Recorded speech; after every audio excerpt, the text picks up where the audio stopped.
बिस्मिल्लाहिर्रहमानिर्रहीम अस्सलामु अलैकुम वरहमतुल्लाहि वबरकातुहू। माय डियर स्टूडेंट्स, हमारी डिस्कशन 9th क्लास की मैथमेटिक्स के ऊपर जारी है, जिसमें आज हम इंशाल्लाह एक्सरसाइज 3.2 का क्वेश्चन नंबर 2 अपने आज के इस लेक्चर में डिस्कस करेंगे। तो प्यारे बच्चों, आइए जी आज का लेक्चर स्टार्ट करते हैं।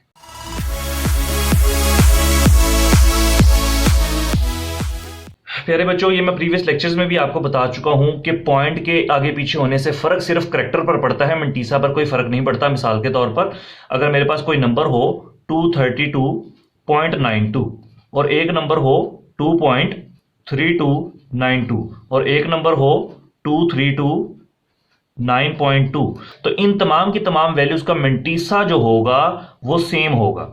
उसकी वजह क्या है ये मैं पहले भी डिस्कस कर चुका हूं, मैं जरा फटाफट से दोबारा से बता देता हूं। मंटीसा इसका सेम होगा, जो भी होगा वो सेम होगा। फर्क सिर्फ किस पर होगा? करैक्टर पर, क्योंकि पॉइंट के आगे पीछे होने से करैक्टर पर फर्क पड़ता है। पहले ये समझ लेते हैं कि करैक्टर पर क्यों फर्क पड़ता है।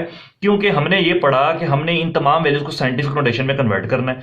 अब साइंटिफिक नोटेशन में कन्वर्ट कैसे करते हैं कि point first non zero digit के बाद होना चाहिए। तो इन तमाम वैल्यूज में फर्स्ट नॉन जीरो डिजिट आपका 2 है, ठीक है जी। तो आपने point first non zero digit के बाद लगाना है। अब आप ये चीज अज्यूम करें, फॉर एग्जांपल ये मार्कर यहां पर पड़ा और इसको मार्कर को मैंने यहां पर उठाकर लेकर आना है, तो इसको सफर थोड़ा सा कम तय करना पड़ेगा, ठीक है। अगर मैं इस मार्कर को उठाकर यहां पर रख दूं तो यहां से उठाकर मुझे यहां पर लाने के लिए थोड़ा ज्यादा सफर तय करना पड़ेगा। अगर इस मार्कर को उठाकर मैं यहां पर रख दूं और पॉइंट वही है जी, मैंने यहां पर पॉइंट को लेकर आना है, यहां पर ये वो डेस्टिनेशन पॉइंट है मेरा जहां पर मैंने इस मार्कर को लेकर आना है, तो यहां से उठाकर यहां पर लाने के लिए मुझे कम डिस्टेंस कवर करना पड़ेगा। तो ये वो वजह है कि पॉइंट आपका जहां पर भी होगा, पॉइंट तो आपने एक ही जगह पर लेकर आना है ना, तो जिधर होगा उतना ही फर्क पड़ जाएगा। जैसे फॉर एग्जांपल यहां से कितना दूर है, 2 डिजिट्स दूर है ना, 1 और 2, तो इसका करैक्टर हो जाएगा 2। यहां पर फर्स्ट नॉन जीरो डिजिट के बाद ऑलरेडी पड़ा हुआ है, जहां पर पॉइंट होना चाहिए वहां पर ही पड़ा हुआ है, जहां पर मार्कर मैंने लेकर आना है वहां पर पहले से पड़ा हुआ है। तो इसका मतलब है मुझे एक भी डिजिट मूव करने की जरूरत नहीं पड़ेगी, तो यहां पर पॉइंट हमें मूव नहीं करना पड़ेगा, तो इसका करैक्टर 0 हो जाएगा, क्योंकि हमने एक भी डिजिट मूव नहीं किया।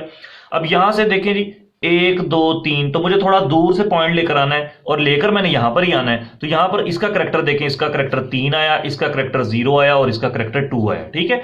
और मंटीसा सेम होगा। मंटीसा क्यों सेम होगा? क्योंकि आपने तमाम की तमाम वैल्यूज के लिए साइंटिफिक नोटेशन वाली वैल्यू को कैलकुलेटर में पुट करना है, या फिर अगर आपने लॉग टेबल से देखना है, पहले कैलकुलेटर वाला बता देता हूं फिर लॉग टेबल्स वाला भी बता दूंगा, कि अगर आपने कैलकुलेटर से सॉल्व करना है और आपने जब कैलकुलेटर से मंटीसा फाइंड करना है तो आपने साइंटिफिक नोटेशन वाली वैल्यू पुट करनी है। जब वैल्यू सेम है तो इसकी साइंटिफिक नोटेशन क्या बनेगी? 2.3292 into 10 raised to power something. जब हमने मंटीसा फाइंड करना होता है हम 10 रेज़्ड टू पावर समथिंग को इग्नोर कर देते हैं, क्योंकि वो 10 रेज़्ड टू पावर जो होती है ना, जो 10 की पावर होती है वो तो हमें करैक्टर बताती है।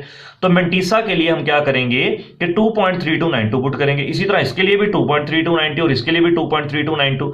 इस वजह से मंटीसा सेम होगा। अब लॉग टेबल्स में हमने 23 को 2 में देखना, उसके बाद 9 में देखना है, 23 को 2 में देखना, उसके बाद 9 में देखना है, 23 को 2 में देखना, उसके बाद 9 में देखना है। तो मंटीसा के लिए हमने पॉइंट को तो देखना ही नहीं होता, हमने तो पॉइंट सिर्फ यूज, हमारा तो पॉइंट सिर्फ ये बताएगा कि करैक्टर आपका क्या बनेगा। तो यही काम बड़ा आसान है, इस क्वेश्चन में भी हमने कुछ ऐसा ही करना है। तो क्वेश्चन रीड कर लीजिए, क्या कहता है? If log 31.09 is 1.4926। पहले इस वैल्यू को समझ लेते हैं। 31.09, आप देखें जी फर्स्ट नॉन जीरो डिजिट कौन से आपका 3 और पॉइंट आपका यहां पर होना चाहिए, पॉइंट आपका 1 के बाद है, कितने डिजिट मूव होगा? 1 डिजिट। तो करैक्टर इसका क्या आ जाएगा? 1 पॉइंट, और यहां पर मंटीसा आएगा। तो देखें उसने वही लिखा हुआ है 1.4926, ठीक है ना, मतलब उसने करैक्टर दिया हुआ है, मतलब उसने इसके हिसाब से आपको करैक्टर भी दिया हुआ है और मंटीसा भी दिया हुआ है। अब वो कह रहा है आपने वैल्यूज फाइंड करनी है। वैल्यूज कैसे फाइंड करनी है? देखें जी, अब ये तमाम वैल्यूज हैं, इनमें आप नॉन जीरो डिजिट्स देखेंगे तो यही है 3109 3109 3109 3109 एंड 3109। तो पॉइंट के आगे पीछे होने से सिर्फ आपका ये जो करैक्टर है ना, ये चेंज होता रहेगा और मंटीसा आपका सेम ही रहेगा, मतलब तमाम वैल्यूज के लिए 0.4926 ही आएगा। तो आपका तो बड़ा आसान सा काम हो गया। इसमें देखें आप इसको 10 रेज़्ड टू पावर समथिंग में कन्वर्ट भी कर सकते हैं, वरना डायरेक्ट भी लिखना चाहें तो डायरेक्ट भी लिख सकते हैं। वो लिखेंगे कैसे? देखें, पॉइंट जहां पर होना चाहिए वहां पर मौजूद है ना, फर्स्ट नॉन जीरो डिजिट के बाद होना चाहिए और वहां पर ही पड़ा हुआ है। मैंने एक भी डिजिट मूव नहीं किया, तो प्यारे बच्चों इसका करैक्टर क्या आ जाएगा? 0 आ जाएगा, क्योंकि मैंने एक भी डिजिट मूव नहीं किया। और मंटीसा क्या आ जाएगा?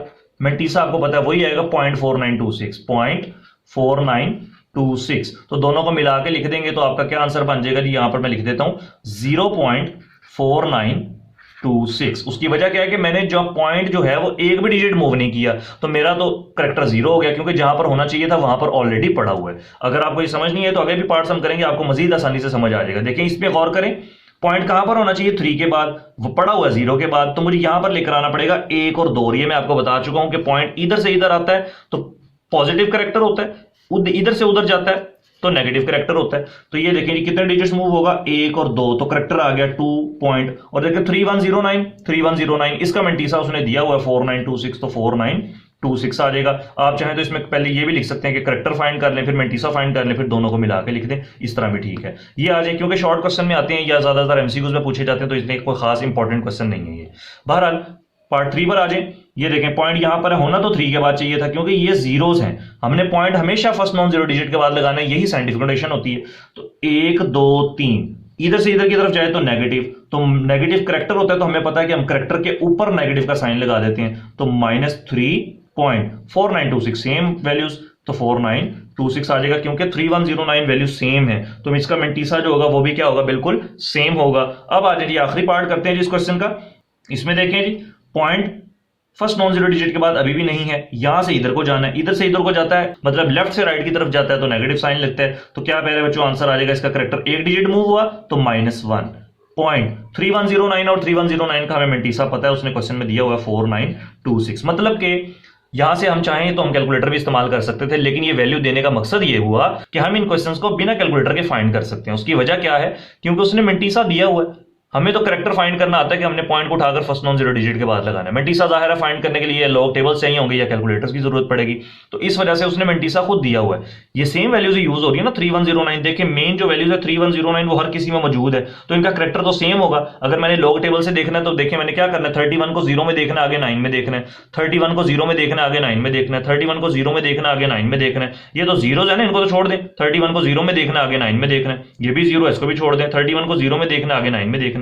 तो जाहिर है जब तमाम वैल्यू सेम है तो इनका मेंटीसा तो आएगा सेम। करेक्टर के लिए हम फर्स्ट नॉन जीरो डिजिट के बाद वैल्यूज को पुट कर देते हैं, तो करेक्टर के लिए आपका जो है ना वो चेंज होगा, वो पॉइंट डिसाइड करेगा कि आपका पॉइंट कितना दूर है, कितना करीब है, लेफ्ट पर है या राइट पर है, उस हिसाब से हमारा करेक्टर सिर्फ चेंज होगा, मेंटीसा हमारा बिल्कुल सेम रहेगा। प्यारे बच्चों ये था आपका एक्सरसाइज 3.2 का क्वेश्चन नंबर 2। इंशाल्लाह ताला बहुत जल्द एक नई वीडियो के साथ आप सबकी खिदमत में हाजिर होंगे, तब तक के लिए इजाजत दीजिए, दुआ में याद रखिए, अपना बहुत सारा ख्याल रखें। अस्सलाम वालेकुम वरहमतुल्लाहि वबरकातुहू।